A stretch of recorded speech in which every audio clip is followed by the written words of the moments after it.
Ассалаумағалейкум, ардақты Алқа радиосының тыңдармандары мен көрермендері, сіздермен бірге мен Қасымхан Талғатұлы.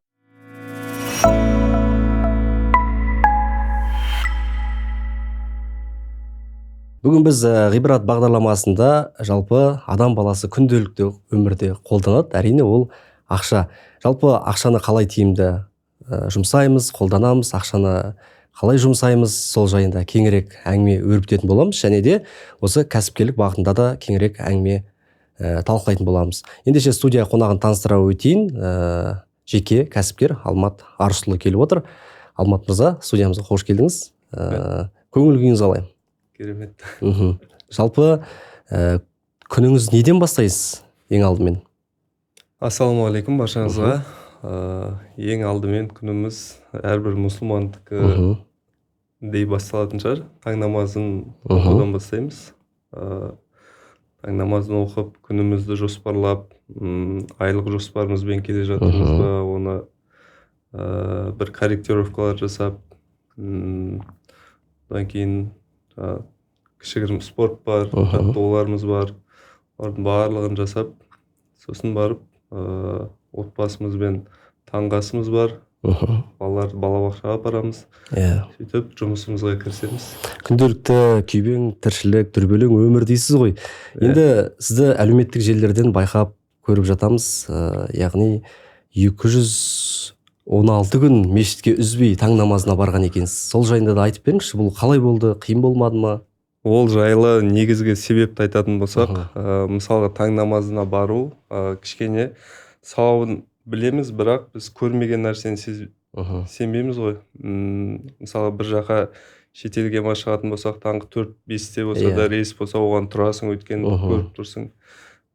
Сол сияқты таң намазына да бір өзің іштей мағына бермесең, ондай ұзақ дистанцияда жүру қиындау болады.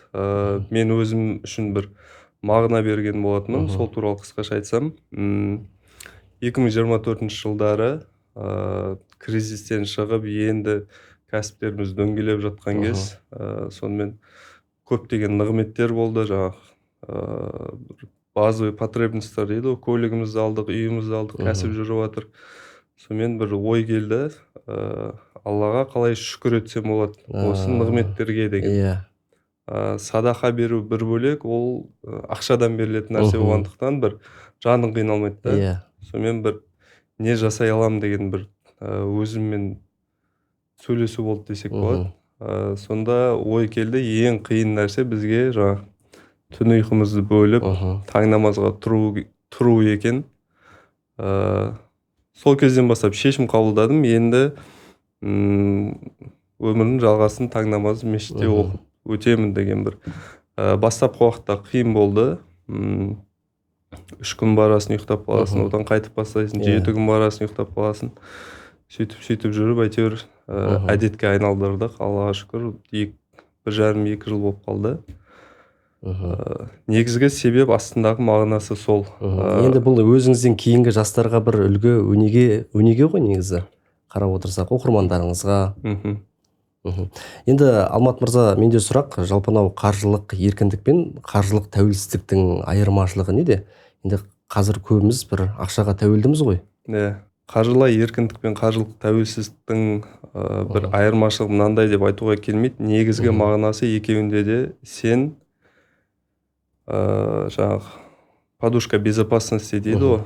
Ең кемінде бір 6 ай өзіңнің ықпалыңсыз өмір сүре алу, жұмыс жасамай, сол нәрсені жинауға кеткен күш, және сол жиналған қаржылық подушкамыз бізді қаржылық еркіндікке жетеледі, қаржылық тәуелсіздікті береді. Қаржылық тәуелсіздік дегеніміз, яғни сен бір адамның көңіл күйіне қарамайсың, немесе жұмыс берушінің графигіне қарамайсың деген сияқты, сол нәрселерді қалыптастыру. Жұмысым тоқтап қалды, енді қалай өмір сүрем деген сұрақтың болмауы ғой, тәуелсіз болу сол сұрақтан. Енді жалпы біз қазір көбіміз қаржылық сауаттылығымыз өте төмен. Көп ақша табамыз, бірақ ақшаны тиімді жұмсай жұмсай алмаймыз, тиімді пайдалана алмаймыз, оны қалай жүзеге асырамыз, қаржылық сауаттылығымызды қалай арттырамыз? Енді ол нәрсені бізге мектеп кезде үйреткен жоқ, ата-анамыз да үйреткен жоқ. Ол бір өмірдің несімен келді десек болады. Ең негізгі қағида ол ауыр көрінуі мүмкін және ұзақ мерзімде бір қызықсыз болуы мүмкін, бірақ ең негізгі қағида әрбір түскен табысыңның түскен моментінде ең кемі 10%-ын откладывать ету. Кімге береміз 10%-ын? Оны бірінші ең безопасный түрі, қазір біз енді теңгемен өмір сүретін мемлекет болғандықтан жұмсап қоймау қауіпсіздігі более-менее ол доллар. 10%-ын долларға айналдырып жинай беру. Неге долларға айналдырамыз? Бірінші себеп жұмсап қою ықтималдығы азаяды. Яғни сіз доллармен сауда жасай алмайсыз. Және обменный пункттар қазір мемлекеттің несімен, приказымен кешкі 8-ден кейін жұмыс жасамайды.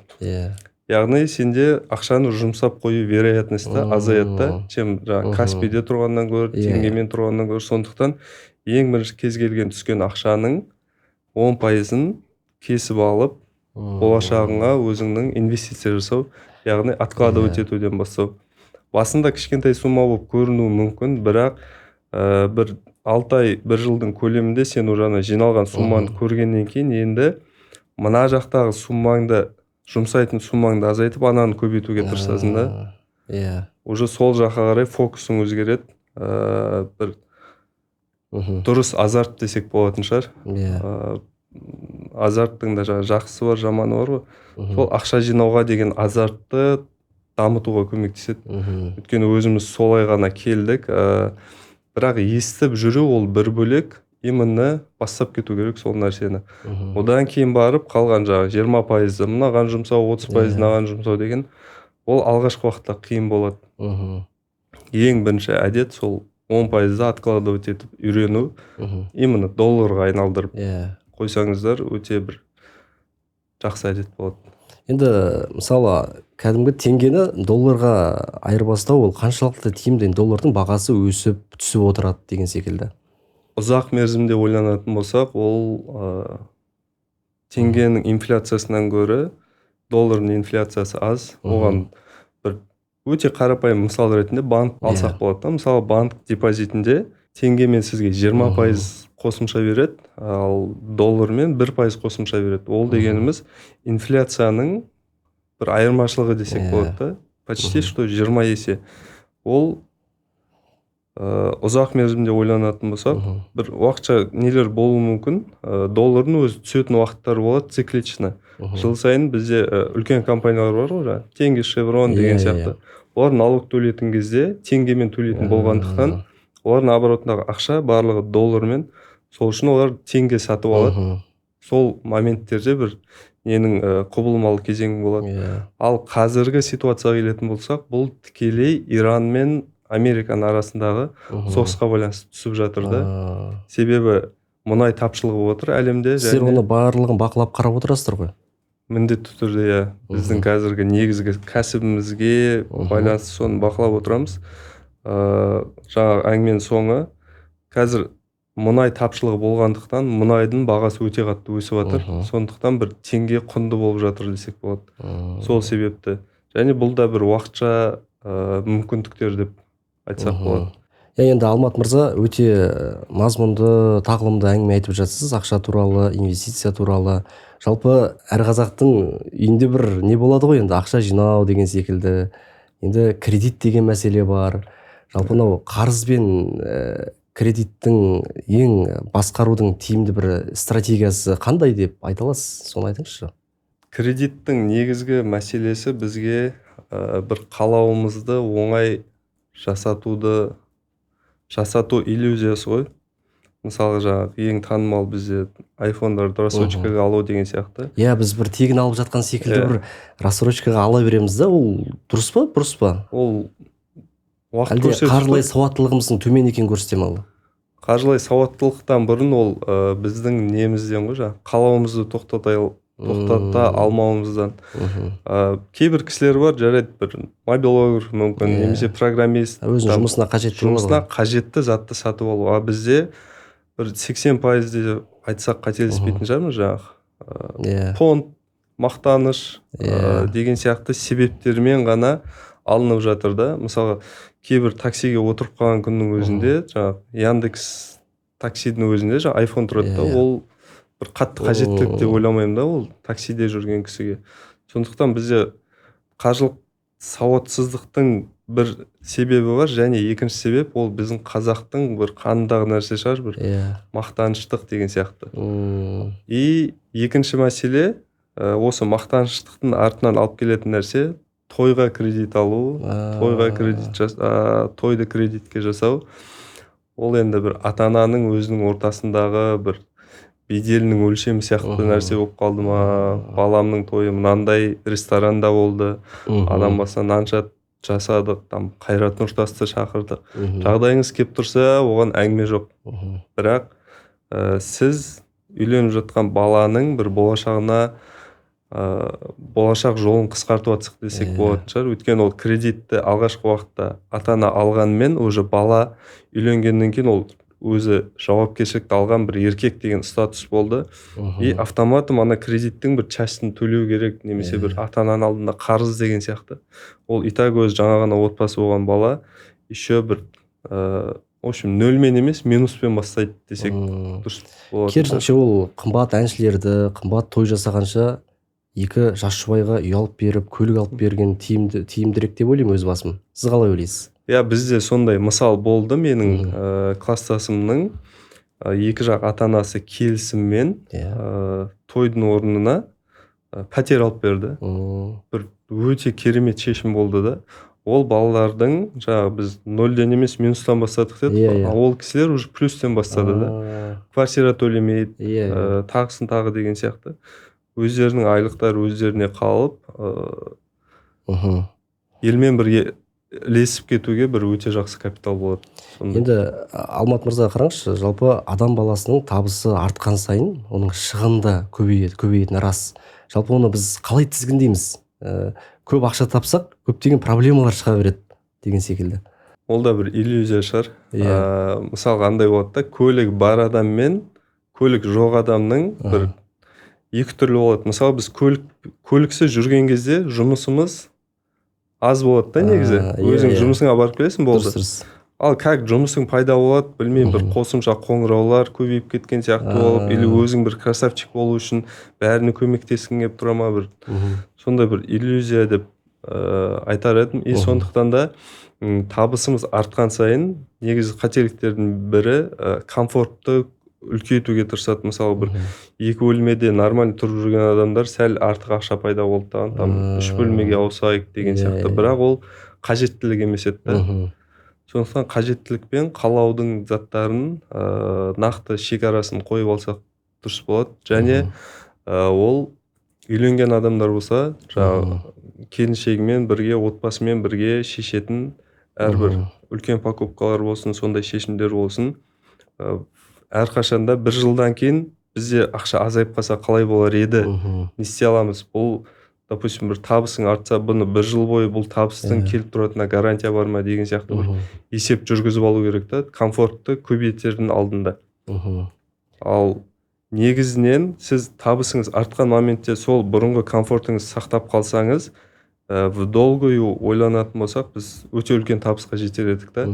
Өйткені сізде жаңағы подушка безопасности деп жатыр ғой, сол көбірек қалады. Оны кейін там инвестиция жасасаңыз болады деген сияқты көбейтудің жолдары өте көп. Енді балаларға жалпы ақшамен жұмыс істеуді қай жастан бастап үйреткен дұрыс, қалай үйреткен дұрыс балаға? Ақша бірден кішкентай балаға көп ақша беріп қойған дұрыс па? Не айтасыз? Мен өзімнің балаларым әлі ондай жасқа келген жоқ, бірақ сол жасқа келсе не істеймін деген сұрақ мені де мазалайды, және оған дайындалып жүрмін десем болады. Көптеген лайфхактарды естідім, тыңдадым, бірақ маған бір ұнағанның бірі балаға бет алды ақша бермеу. Яғни бір еңбекке беру да. Мысалға бір бет кітап оқығанына осынша теңге, төсегін жинағанға осынша теңге. Солай қызықтырып баланы. Ақшаның босқа келетінін көрсетпеу. Және де бір затқа магазинде қызықса, өзінің ақшасынан алып беруге тырысу да. И және айту, ол енді құнын білмейді ғой бір затты. Мысалы бір ойыншық алатын болса, балам, мынау сенің там 70 бет кітап оқығаныңның бағасы. Аласың ба или керек емес па? Ойлан деген сияқты баланың өзіне таңдау беру және баланың таңдау еркіндігі бар екенін үйрету. Ал бізде қалай? Біз өзіміз қалаған нәрсені балаға алып береміз және өзіміз де солайынан өстік та. Ата-анамыздың алып берген киімін кидік, немесе там ағамыз кім деген секілді. Біз таңдау еркіндігі бар екен деген нәрсені университетке түскеннен кейін барып білдік өзіміз. Енді Алмат мырза, жалпы мынау кәсіпті бастау үшін міндетті түрде бір үлкен қаражат, капитал қажет пе, әлде нөлден бастау керек па? Кәсіпті бастау үшін ақшаның қажеті жоқ. Біз өзіміз ақшасыз бастадық. Негізгі керек нәрсе ол скиллдар деп айтады ғой. Ең бірінші скилл ол переговоры, кәсіп иелерімен сөйлесе алу, жалпы кез келген адаммен сөйлесу. Переговорды ең жақсы қалыптастыруға бізге тегін мектеп ол университет қабырғасы десек болады. Себебі сенде практика жасайтын тегін 3000 адам жүреді ана жерде. Кез келген адаммен сен переговор навыгыңды тексерсең болады. Және университет қабырғасында енді кейбір студенттер болады, сөйлесе алмайтын, сен соларды мұғаліммен арасында контакт құрып деген сияқты бір навыктарын дамытсаң, университет қабырғасын бітіргеннен кейін ақшасыз да кәсіп бастауға өте бір жеңіл болады. Негізгі кәсіпкерлердің негізгі ключевой моменті адамның мұқтаждығын жабу ғой. Яғни бір адамда бір қажеттілік болып тұрады, соны жауап берген үшін адам кәсіпкерге ақша төлейді. Сол арқылы бір алғашқы капиталды жинауға болады, немесе бір кәсіпкер мен тұтынушының арасында бір мост болып ақша табуға болады, халал түрде делдал болуға болады деген сияқты. Мысалы қазір риэлторлық деген бір өте үлкен кәсіптер бар да, баспана мәселесінде. Баспана мәселесінде, үлкен нелер бар бізде, организациялар бар, баспана KZ деген сияқты бір центр недвижимости дей ма, бір брокерлік компаниялар бар, бірақ олардың барлығында риэлторлар жұмыс жасайды. Ал риэлторларда бір капитал керек деген әңгіме жоқ та.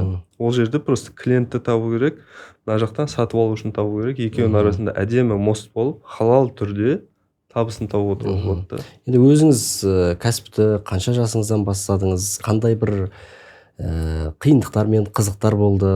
Сол жайында да бір еске салып айтып берсеңіз. Бізде кәсіп тоже жаңағыдай неден басталды. Университетті бітірдім және дипломмен жұмыс іздеп көрдік. Айлық 70 000 теңгеден басталды. Ол бір абсурд десек болатын шығар. Онымен не то, что бала шағаны асырау, сен өзіңде 70 000 жетпейтін сияқты. Сонымен қосымша жұмыс іздеп, точнее басқа жұмыс іздеп жүріп, Астана қаласында Есіл деген торговый дом болатын, телефон сататын. Сол жаққа ремонт телефоновқа кірген болатын біз. Сол жерде үлкен кәсіптің жолы басталды десек болады. Неге? Себебі бастапқы уақытта телефон ремонттап жүрдік. Кейіннен уже бір кісілер ұсталған телефон бар ма деп сұрайтын болды. Ол кісілерге біз уже жаңағыдай ремонтқа келіп, ремонттауға ақшасы келмей жетпеген кісілердің телефон арзан бағаға сатып алып, детальдарды өзіміз құрастырып, жұмыс істеп тұрған телефон шығарып, соны сатып, солай-солайынан бір сауданың басы басталды десек болады. Енді кейбір кәсіпкерлер басын бастап, ортасына дейін апарат кәсіпті. Әрі қарай ақшалай қиындықтар болады, көңілі қалып қалады кәсіптен. Яғни ол кәсіпкерлер не істеу керек? Қайттан аяққа тұрып ары қарай жалғастыру керек па? Қазір ниша деген күшті не бар ғой.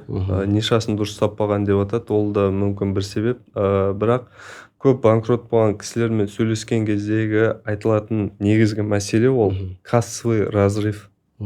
Кассовый разрыв дегеніміз не? Яғни сен обороттағы ақшаны таза пайда ретінде жұмсап тастауда. Мысалы бүгін сауда 100 000 теңгеге жасалса, ол бараттан 50 000-ға бір өзінің хотелкасын алып тастайды. Ал негізінде ол 100 000 теңгенің таза пайдасы бір мүмкін 15 000 теңге ғана ма, сондай да. И сөйтіп алдағы оборотына тауар алу керек болған зат жұмсала береді. Сонымен кассовый разрыв үлкен болып кетеді. Сондай мәселе. Екінші мәселе жаңағы жұмысыңды жақсы көру дейді ғой. Біреулер тек қана жаңағы жалдамалы жұмыс істегің келмейді деп, навык болмаса да там жұмыстан шығып кетіп бір кредитке алып бір кәсіптерді бастап көріп донор ашып деген сияқты артынан оны жүргізе алмай қалып жатады. Сондықтан бірінші олда кәсіпкерлік навык бар ма, соны біліп алған дұрыс болатын шығар. Бізде енді мектеп қабырғасынан бастап не жасап бастадық десек болады. Бізде технология сабағы болатын. Сол жерде әртүрлі бұйымдар жасайтынбыз ағаштан, домбыра, сандық деген сияқты. Кейбір кісілер соны жасай алмайтынын, мен ол кісілерге жасап сататынмын.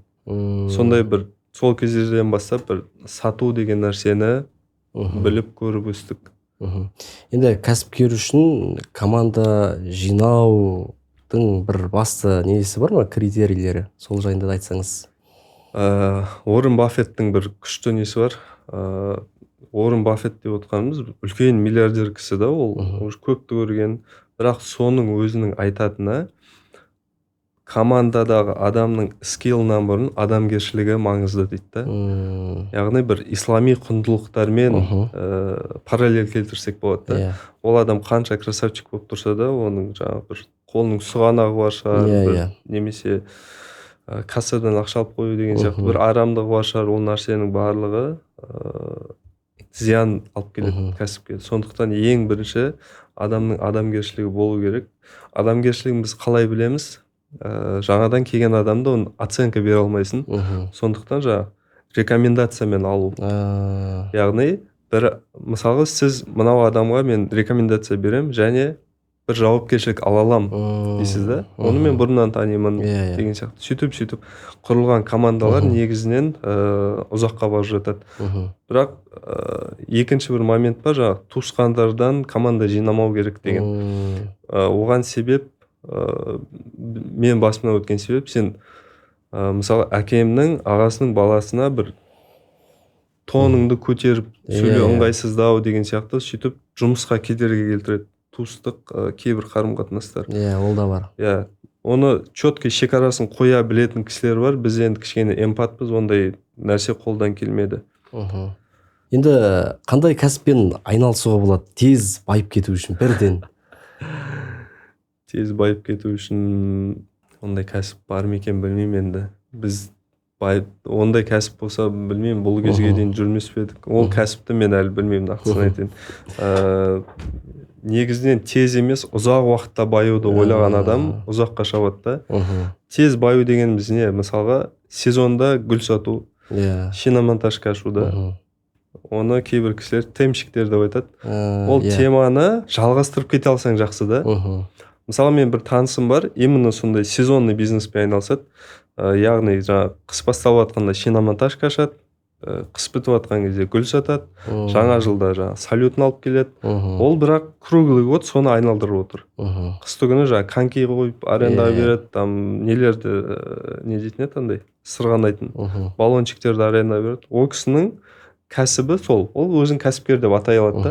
Біреулер болады, уақытша кіріп тез ақша істеп алып шығып кеткісі келетін да. Ол кішкене дұрыс емес және ұзаққа шаппайтын шығар ол кісілер. Енді Алмат мырза, қазір қарасақ көп жастардың қиналғысы келмейді, жеңіл жолмен ақша тапқысы келеді. Айтпағым, қазір түрлі құмар ойындардың, букмекерлік кеңселердің қарасы қалың. Жалпы олардың жарнамаларына шектеу бар ма? Себебі неде, оны қалай жеңеміз? Өзіңіздің ойыңызды білдірсеңіз. Шектеу қойғанмен оны адамдардың өзі бір лазейкалар тауып алып кіріп отыр да. Ол негізінен потребность бар нәрсе ше.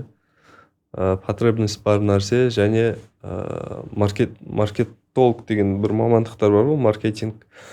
Яғни адамдардың психологиясына сату, бір манипуляциямен сату. Қазір біздің халқымызда жаңағы не бар ғой, ой, тез байып кету керек деген. Енді букмекерлер не жасайды?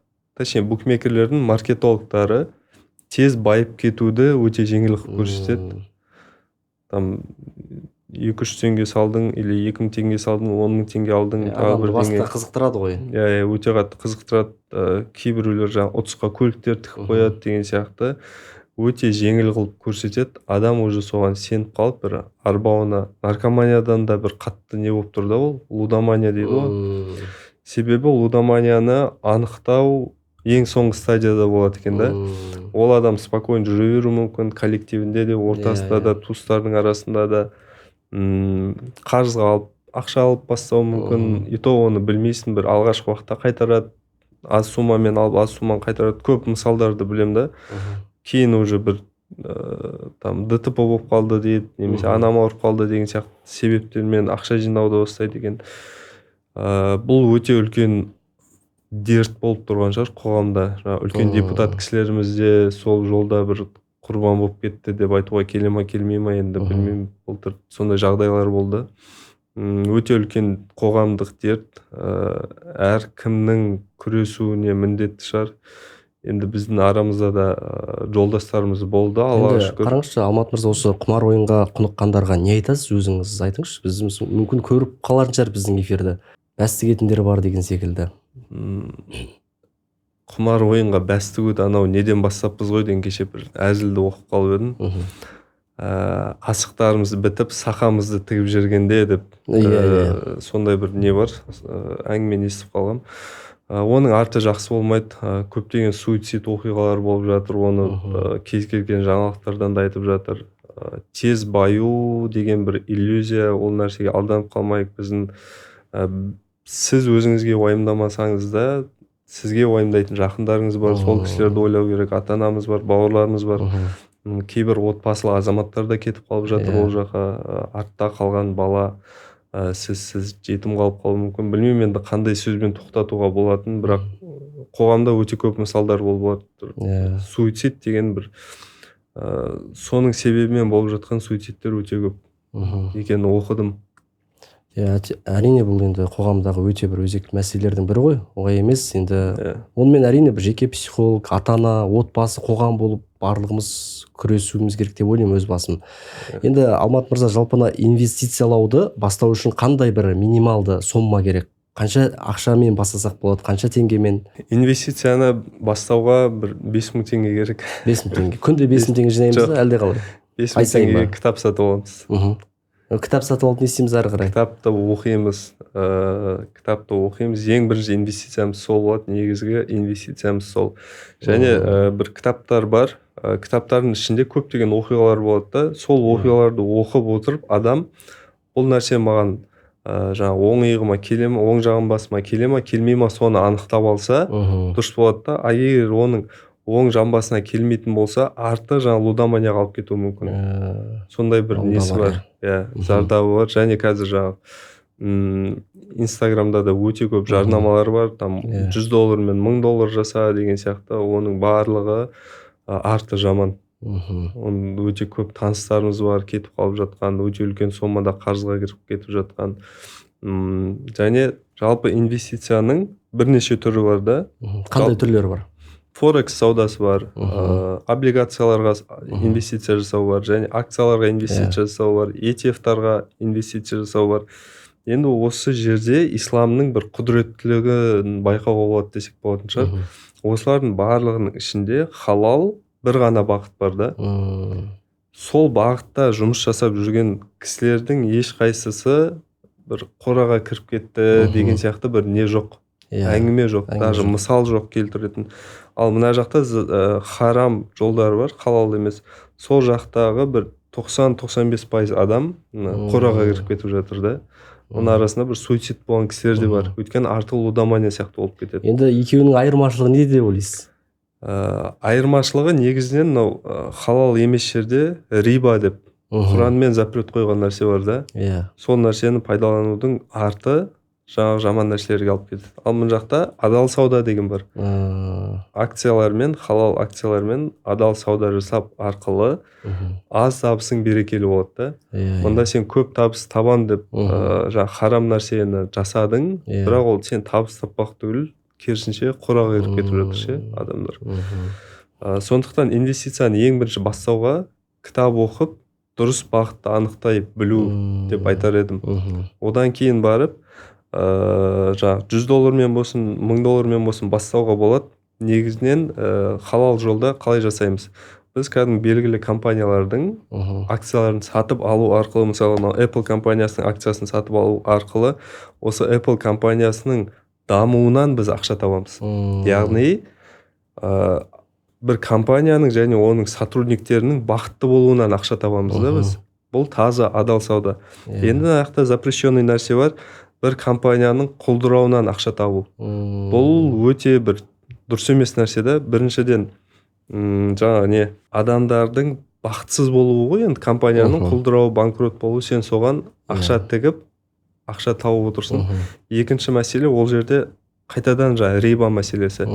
Яғни сізге брокер қарызға ақша береді процентпен, сен сол ақшамен сауда жасап, табыс табуға ставка тігесің былайша айтқан кезде. Сонымен арты дұрыс болмайды. Сондықтан ең бірінші сауат ашу керек. Адал жолдарын, дұрыс жолдарын табу керек. И сонымен кейін жалғастырса дұрыс болады. Жақсы, енді тәуекел мен табыстылықтың арасындағы тепе-теңдікті қалай сақтауға болады? Ең бірінші бірден тәуекел етіп кету керек пе мысалы? Тәуекелге бара алмайтын адам кәсіпкер болмайды деген кеше бір ағамыздан естігем. Яғни қорқақ адам кәсіпкер бола алмайды. Ол жерде өте үлкен рисктер бар. Бірақ рисктердің алдын алуға болады да. Соларға дайын болу керек қой негізі.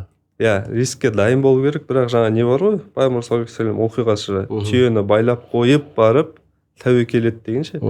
Айдалада сен жаңа түйеңді еш жерге байламай, оны қалай дұрыс емес тәуекел да. Сондықтан тәуекелінде дұрысы бар, дұрыс емес бар. Өткенде бір неден Үндістанда бір әулие жаңа жардан секіріп мен ұша аламын деп. Ол да тәуекелге барды да негізі, бірақ негізсіз тәуекел да. Ал мына жерде біз біліммен дұрыс тәуекелдер жасап, яғни бір тауармен кәсіп бастайтын болсаң, бірінші сұранысты біліп аласың. Не сұраныста қазір? Тренд не болып жатыр? Бұл алып келген затымды ертең сата аламын ба, сата алмаймын ба деген сияқты. Соны мысалға жаңа 8 март келе жатқан кезде гүл алып келіп сату деген более-менее бір тәуекелмен жасалған риск та. Яғни негізі бар артында. Кез келген кәсіпкер тәуекелге бару керек дейсіз ғой? Тәуекелге бару керек, бірақ негізде тәуекелге бару керек.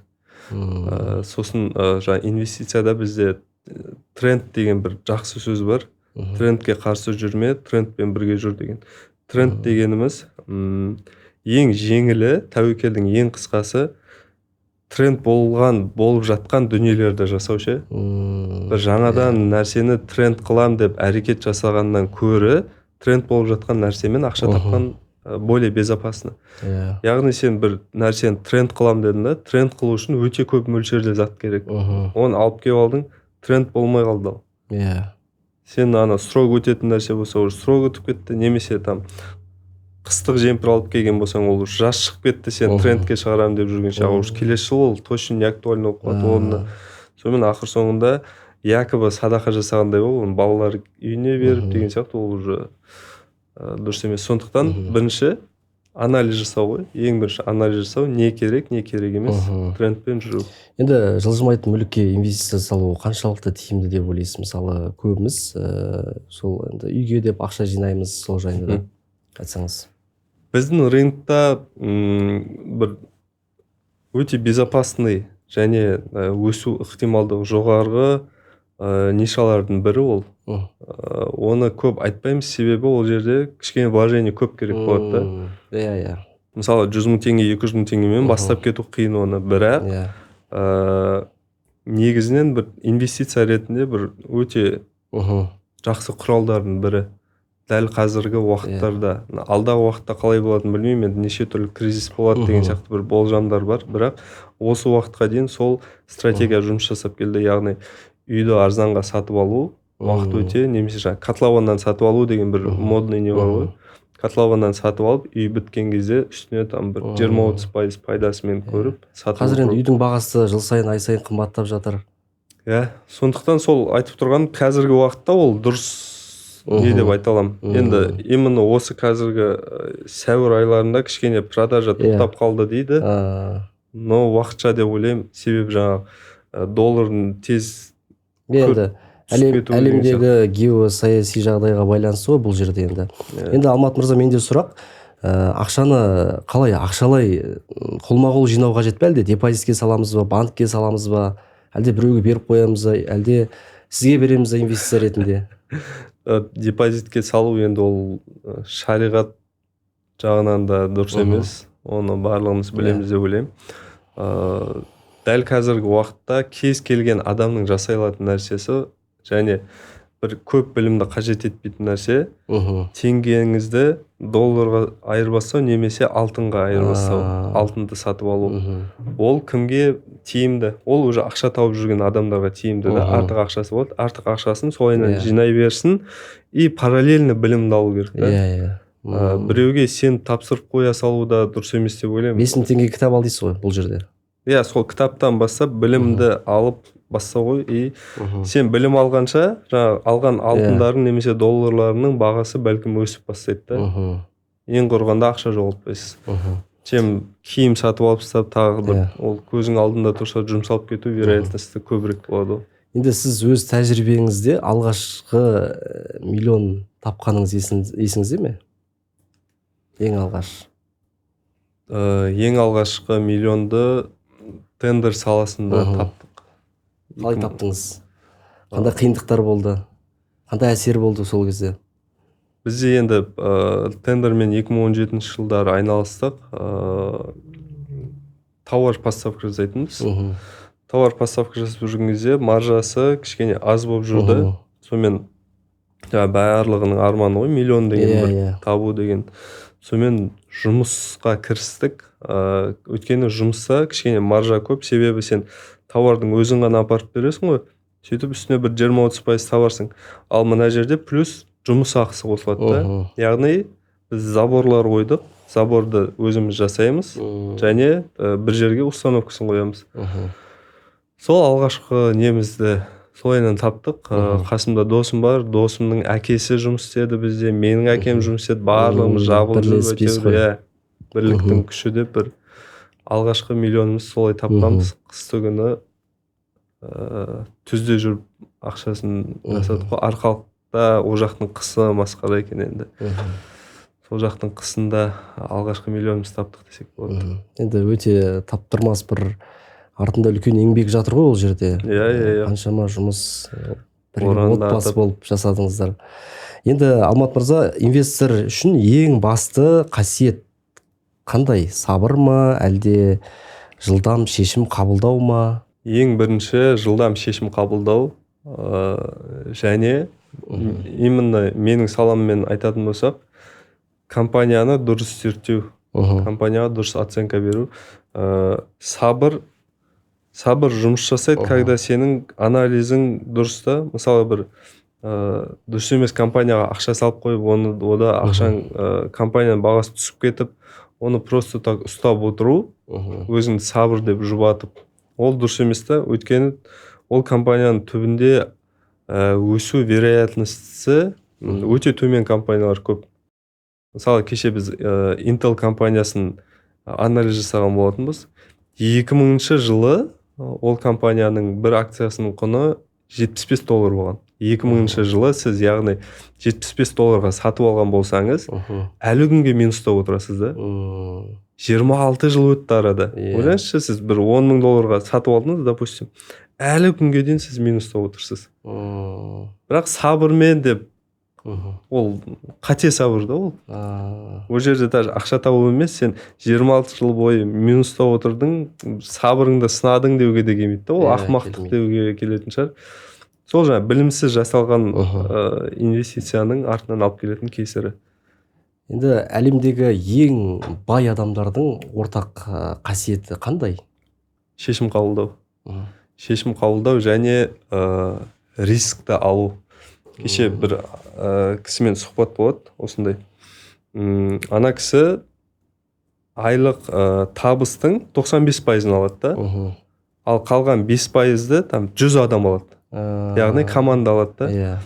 И сонда сұрайды да, сіздің командаңызда бір мықты менеджерлер бар, олар 5% алады. Сіз неге дым істемей 95% аласыз дейді да. И ол кісінің жауабы, ол адамдар ай сайын айлықтарын алып отыр. Стабильно. Риск жоқ оларда. Компания банкрот болса, риск бір-ақ адамда да, основательде ғана да. Ол сол үшін бүкіл пайданы алып отыр. Яғни ол компанияны құрды және алдағы уақытта каждый шешімдерді, осы компанияның өсуіндегі шешімдерді жасады. Команда жұмыстарды жасады, бірақ ключевой моменттегі шешімдерді осы компанияның егесі жасады. Және әрбір шешімге рискті компанияның егесі алды. Команда алмайды оған. Команда максимум жұмысынан айырылып қалады, болды. Ал мына жерде бүкіл компанияның несіндегі активтері, пассивтері барлығы бір адамға тәуекелі байланған, яғни бүкіл тәуекелді осы адам алып отыр. Компания банкрот болып қалса, мынау адамдардың айлығын барлығын бұл өз қалтасынан беру керек болады. Осындай бір парадокс не бар. Енді сіз кәсіпте жүргеніңізге қанша жыл болды дедіңіз? 2015-те университет бітіріп, сразу кірдік қой.